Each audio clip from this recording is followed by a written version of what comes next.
At the end of an old railway track on the Stuart Highway, 3 kilometres from the centre of Darwin City, is a campground.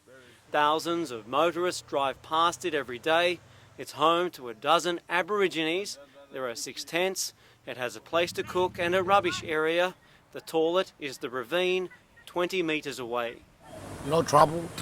We all live together here. The men and women who live here prefer to be called longgrassers. Homeless is a white man's word, they say. My sister rigged all his tent up because she's a bushwoman. 45-year-old Bob Gallagher proudly carries the scars of tribal initiation. A diabetic, surgeons recently amputated his left big toe.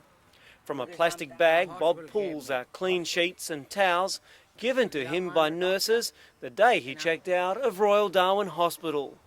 It's not a nice place to stay. That's right. Yeah. Because we put in for a house last year and we're still waiting. Surprisingly, authorities turn a blind eye to the illegal camp. Anyway you look at it, these people are certainly living rough. There are no toilets, there's no water. The local council and even the police know they're here, but they allow them to stay because they know there's nowhere else for them to go. Even the cops came around, They said, oh, that's good. Yep. The place is nice and tidy. The campers are not alone. A recent homeless report estimates 2,000 people live rough each night around Darwin. I'm Maureen Vietnam, 39 years old. Maureen has just won a Northern Territory government application in hand. Maureen is applying for community housing. I'm pregnant and I want to have a flat for my baby. But the father of her child, I'm Nicky. lives for the freedom of sleeping under the stars. We're not really adept to captivity. Even if one of us get a flat, we wouldn't even, go and live in it. We'd rather come back here and live.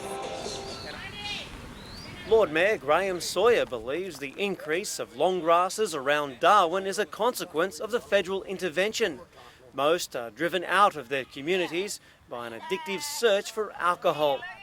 The Lord Mayor wants Darwin City Council, as well as the Northern Territory and federal governments, to work together to fund and create campgrounds with showers and toilets where the homeless and long grassers can peg in their tents.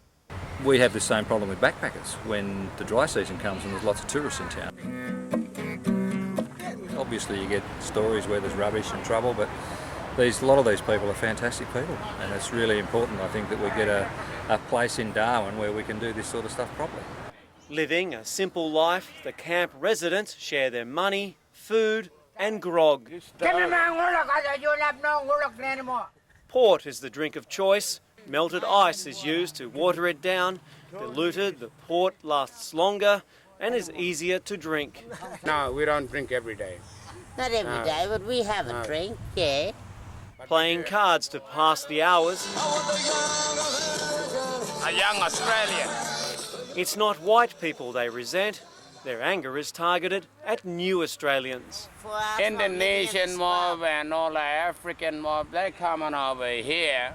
And I tell you what, they got brand new motorcar, they got a brand new house, they got a roof over their head. And us blackfellas, we're still living, from 40,000 years ago, like that day, we're still living in the scrub. So for now, the space beside the old railway tracks is home. Good working man.